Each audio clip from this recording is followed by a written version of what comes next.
Presenting The Whisperer, starring Carlton Young. The Whisperer, a brilliant man who, losing his voice in an accident which crushed his vocal cords, worked his way deep within the crime syndicate to help destroy it from within. To the underworld, his familiar rattling hiss is the voice of authority, to be obeyed without question. Then a miracle of surgery performed by Dr. Benjamin Lee restored his natural voice, enabling him to resume his real identity. Now, as Philip Galt's brilliant young attorney, he skirts the thin edges of death, living his dual role. For as the Whisperer, he sets in motion the forces of the syndicate in Central City. Then, as Philip Galt, uses his knowledge to fight the organized network of crime which seeks to control the fate of millions in cities and towns across the nation. The only person besides Dr. Lee who knows the true identity of the Whisperer is the doctor's nurse, Ellen Norris. Now, in the oak-paneled office of Philip Galt, counselor at law, she watches him at the telephone, speaking in the voice of the Whisperer as he talks with his superiors of the syndicate in New York. Hello, New York. Instructions passed on to Mason.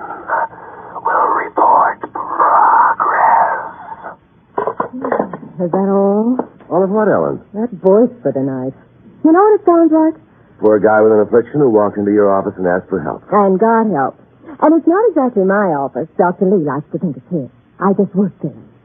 But he didn't restore your voice so you could go on talking in that horrible whisper. Oh, Ellen, we're not going into that again. We are, if you've got more of this syndicate business to take care of tonight. Sweetheart, tonight, Yes? I've got a chore for you. Oh, goody. No, I'm serious. Far away. It requires a delicate touch. Mine's like a bird. A buzzard? Still gone. Okay, listen. There's a newspaper reporter, Fell, Tommy Fell, a sharp boy, and he's been taking a dim view of the syndicate's activities in this town and broadcasting his opinion in his newspaper. Good for him. Yes, except that now he's in real trouble. The syndicate's after him, and you've got to save him. Now that you've put the finger on him. We've got to save him. Where do I fit in? Well, I know that Mason is supposed to shoot Farrell at the Club 17. That would mean that Farrell's going to be there. Club 17, the gambling club. Uh-huh. Unfortunately, being only one thread of the syndicate, I don't know what the other threads are or how they're working. For instance, I don't know what time the shooting's going to take place, how the syndicate knows Farrell's going to be there, or what this Mason, whom I spoke to, looks like. Well, a lot of things you don't know. That's where you come in, Ellen. Across the street from the Bulletin is a cafe called Bluebell. The newspaper boys congregate there for their beer and Skittles. What is Skittles? And the slightest idea. Anyway, the delicate touch I've been talking about is whether you can take care of Tommy Farrell. Oh, brother. Make like a siren. Try to keep him from going to the Club 17 tonight. Well, it might be interesting.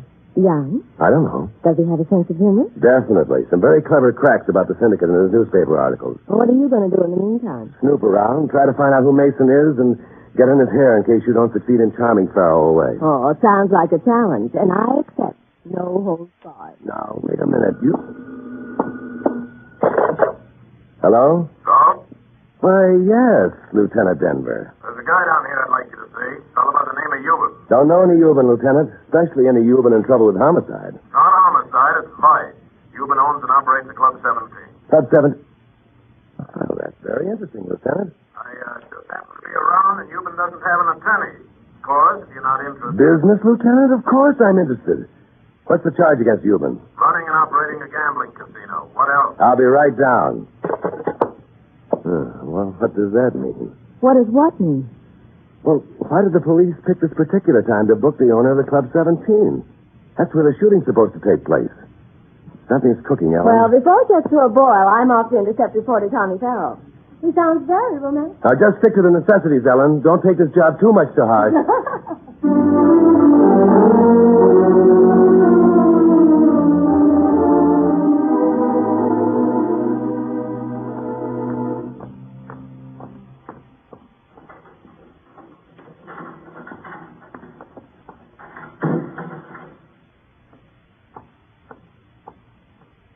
Mr. Euban? Yes. Who are you? Your attorney. I don't have an attorney and I don't want one. A man in your position without legal representation? I fired him. I got tired of taking these routes from the police. I've already set the machinery in motion to get you out. Says who? What right? You don't want out? You catch on quickly. Now you can stop that machinery you were talking about. I think I catch on to something else, too. Huh? You arranged to have yourself picked up. What? You want to be in jail tonight, so you won't possibly be connected with something that's going to happen in your club tonight. You're a smart lad. Not so smart. Even the cops could figure that out. Here you are in jail and you don't want to get out. What other reason could there be? Couldn't be an alibi, could it? You're a pretty clever sighted ghost. But I play this my way. I'm staying put. Okay, Euban. But you might find out that your way will be mighty painful.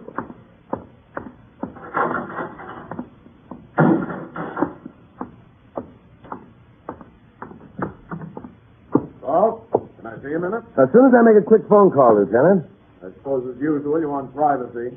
Use that phone booth over there. Thank you, Lieutenant.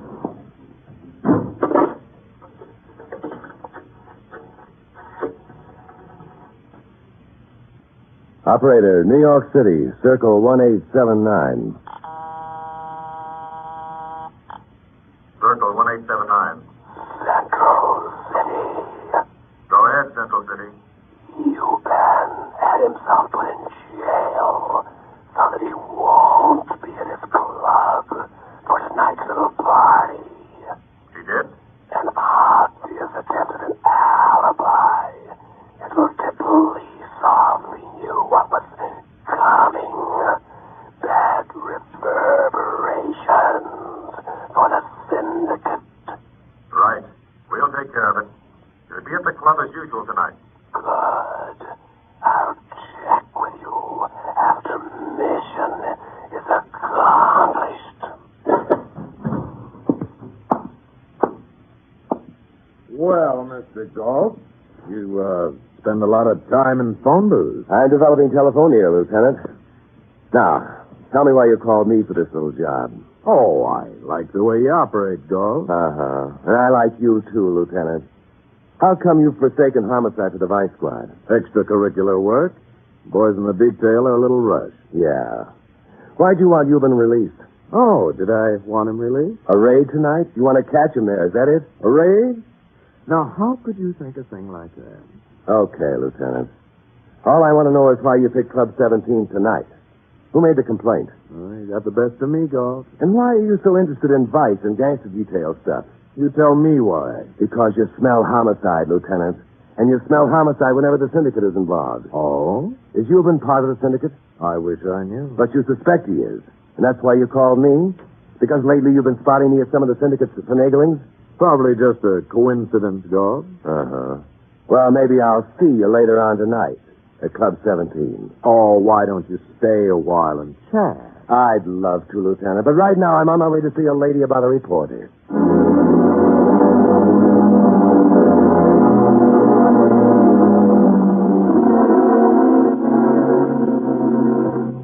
In the meantime, Ellen Norris enters the smoke-filled Bluebell Cafe to fulfill the mission assigned her by Philip Galt, alias the Whisperer.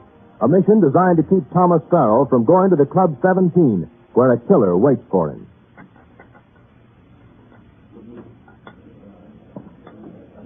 What'll it be, lady? Shot beer, please. A tall one. Oh, and some Skittles, please. Huh? Skittles? Please. I've always wanted to find out what they were. I don't know. Hey, mister, you know what's a Skittle? Skittles? Yeah. That's an interesting question. I've used the phrase myself, beer and Skittles. Maybe it's some kind of beef jerky. Tall beer. Very tall. Well, thank you. Keep the change. What? Well, what do you know? Shouldn't have done that. What? They shouldn't have done what? Give him that dime. We'll spoil him. You leave it on the counter and keep looking at it soulfully while he serves the rest of us poor newspaper men. Oh, newspaper man? Oh. Do you know T. Farrell? Well, I grew up with him. Really? I've been reading his articles in the Bulletin. I think he's wonderful. So do I. Well, let's not get maudlin about this. I'm T. Farrell. Oh. Let's sit down and get away from this Hoyt-boy, huh? Hoyt-boy? Yeah, it's kind of people you shouldn't associate with. In this case, other reporters or the men. Oh, here, this is fine. Hey, tell me, what are you doing in this bar? Having a beer. You're not old. Oh, not yet. And you're rather distinguished looking. Those gray hairs around your temples. They're very attractive. Those are typewriter hairs. I get them with my fingers poised over a typewriter trying to dream up the perfect word. Yeah, sometimes I sit like that for hours. You have to shake me to get me awake. But now you're all through for the day. Until later. Oh? Duty. Oh. If the law wasn't going to be mixed up in it, I'd ask you to come along. Oh, I wasn't thinking anything like that. I thought maybe you'd like to come on a party. I'm going to. You see, that's what happens to me every time. Duty, duty. Where is this party? I'll make it later. Oh, no, it's all right. Some other time. No, wait. I got an idea. One of the boys will take him. I'll join him later. I got to be somewhere about 11, but it shouldn't take more than 3/4 of an hour. No, some other time. It's all right. Oh, you're disappointed. No. Look, sweetheart, I haven't had a stroke of luck like this since a little Belgian gal I met in the Battle of the Bulge. Well, if any old appointment makes that much difference, it's quite all right, Mr. Bell. Well, how about having another beer and waiting for me right here, huh? Anybody here know what Skittles are? Uh-oh. What is this, sweetie? I don't know. Quite a line to come in on. Skittles. Oh, hello there. I'm connected with the Encyclopedia Britannica, and we're tracing the derivation. What's your angle, Sonny? You know this young lady? I just want to know what Skittles are. Looks like too much of a coincidence. Don't crowd, Sonny. I don't like the question. I don't like the setup here, and I don't like you. Hey, out of my way. Wait a minute. Oh, he's going away. He's going to Club 17. Yes, Ellen, and now that he's suspicious, we won't be able to stop him. So? So we go out to Club 17, and unless we do better there than we did here, Farrell is going to get murdered.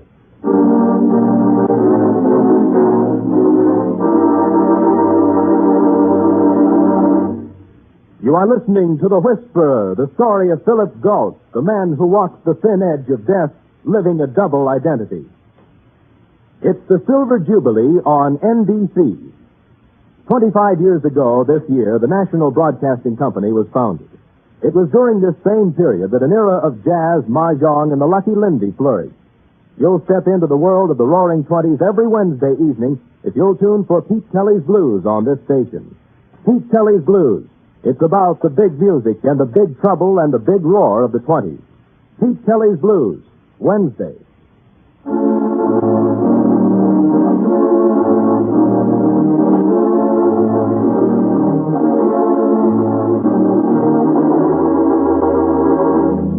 Philip Galt, known to the underworld as the Whisperer, has set in motion the syndicate's plan to kill Thomas Farrell, newspaper reporter who's been uncovering some of the syndicate's activities.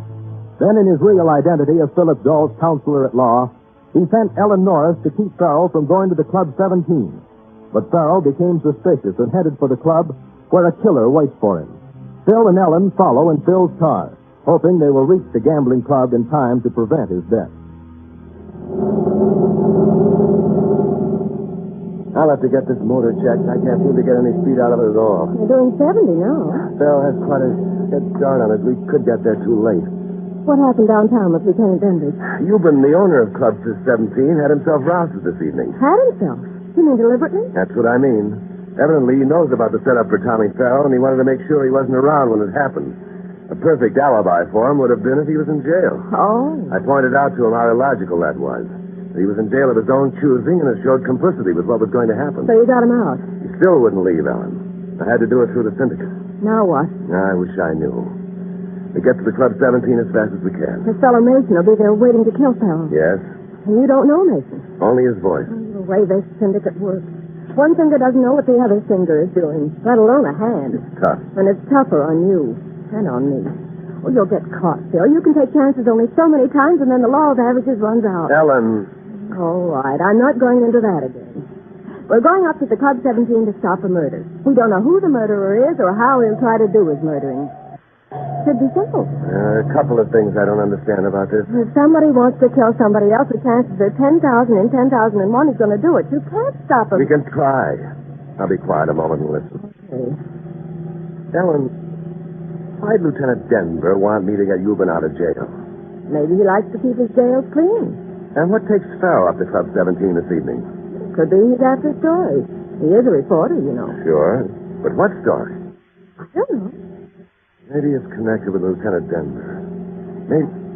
I got it. Well, Have you any objections to getting caught in a raid? it depends on what kind of raid. On a gambling club. Cops swarming all over the place. Pistols out. A lot of excitement. Maybe a gun goes And off. Tommy Farrell gets the bullet. You think Denver knows the syndicate is mixed up in this? I'm sure of it. That's why he's getting involved in it, even though it isn't homicide business. And about Tommy Farrell being there. He must have been tipped off to be a raid. Uh-huh. By some member of the syndicate. To get him there and have him killed in the commotion. The poor guy doesn't have any idea what he's walking into. The Whisperer has his function. Euban has another function. The police are patsies playing the part. And Mason the killer only knows one thing. That Tommy Farrell's to be killed. Neat. Tied up in bows. Mason takes his shot, gets out of the excitement, leaves town, and who could ever pin Farrell's murder on any part of the syndicate? Oh, why do we mess with it? Why do we... To save a nice guy's life, Ellen. That a good enough reason? Yes, that's a good enough reason.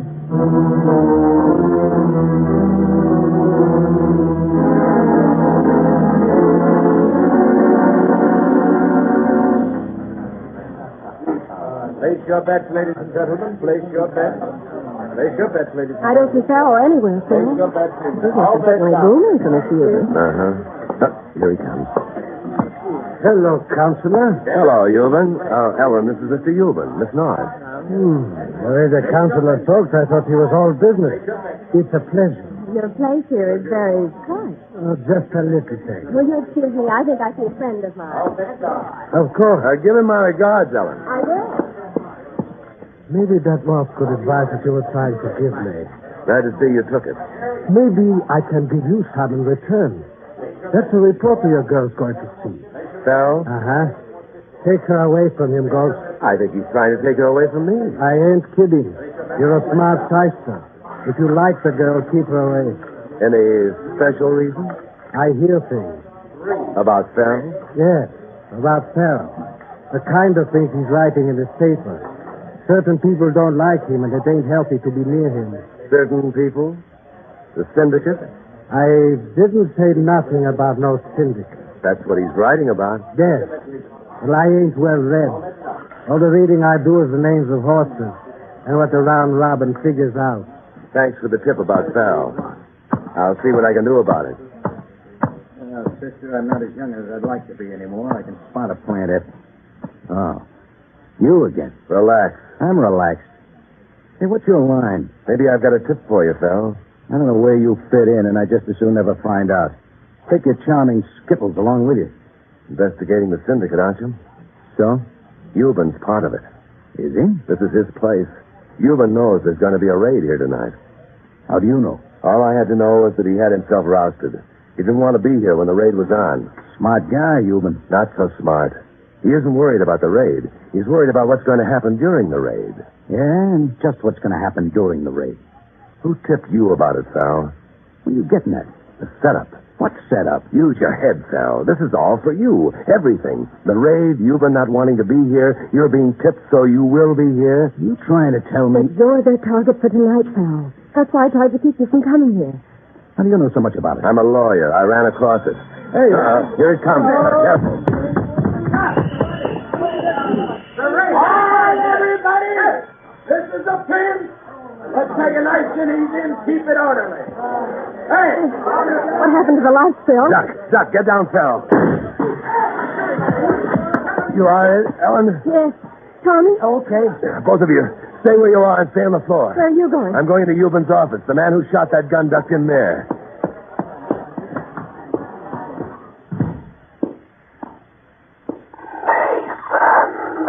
The Whisperer. What are you doing here? You missed Farrell. Yeah, I know. I won't the second time. See that you don't. Stay here. I'll send him in. Okay. Get the lights on in a minute, folks. Everybody just stay where you are. There won't be any more shooting. Yulin? Yes? I thought I told I you to... wanted to find out what's going on. Mason, the guy who shot at Farrow, is in the office. I'm going to get Lieutenant Denver to smoke him out with tear gas. Oh, Yes, Yulin? Doc. Over here. Out of my way, Counselor. I got things to protect in my office. There's somebody in there. Don't go in. Out of my way, I said. Wait, I told Yulin not to go in there. But the other shot. It sounded like a different gun, Phil. Okay, Harrison, get these lights out. I said everybody stay wet. That's better. Thank goodness. The lights are on. Whoever took that stack of chips in front of the blackjack dealer better put them back now. Golf, what were those shots? Come and see for yourself, Lieutenant. Huh? Oh, Yulin. He's still alive. Harrison, get an ambulance. Take a look over there, Lieutenant. Huh? Who's he? I don't know. I never saw him before in my life. But he's the guy who started the shooting, and I wanted him to stay in there so you could pick him up. Then Yulin came barging in. Yeah. Where did Harrison put in that call? Hey, Gold. Like I owe you and the lady an apology. Oh, Farrell. Yeah. Sorry about my suspicion. Looks like I was wrong about you. Forget it. Anytime I can be of any help. I may take you up on that. Maybe both of us will take you up on it, Tommy.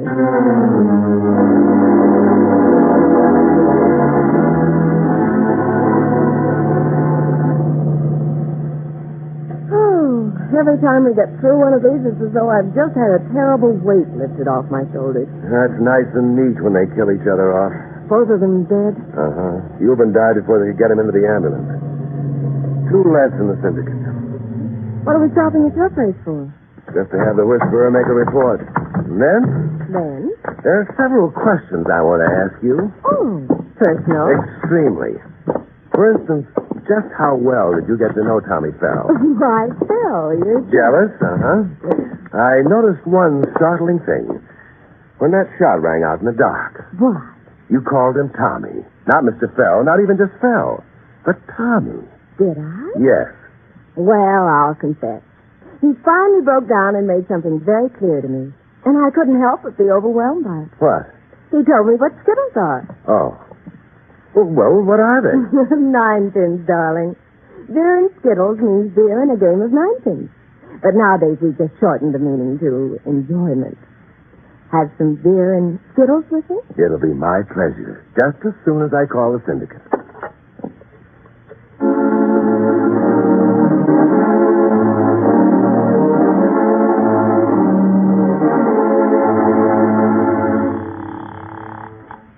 Circle 1879. Hello, New York. Central City reporting. Phil mission bungled by Mason. Central City, forget Farrell. He's too hot now. For important instructions, check Los Angeles at midnight. Los Angeles at midnight. The Whisperer.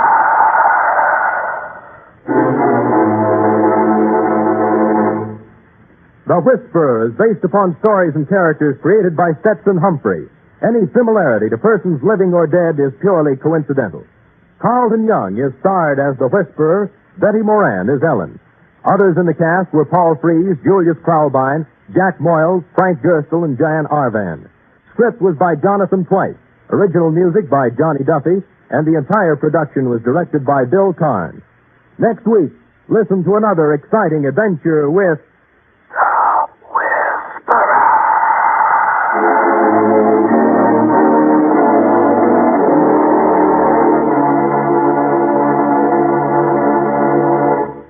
It's the Silver Jubilee on NBC. There's more top adventure for you later today on NBC when Mr. Moto takes you on another adventure. Join Mr. Moto in this adventure through the ancient, shadow-filled corridors of the catacombs of Rome. And remember, genial Phil Baker asks you to try for the $64 question later tonight. It's Mr. Moto and the $64 question, both tonight on this NBC.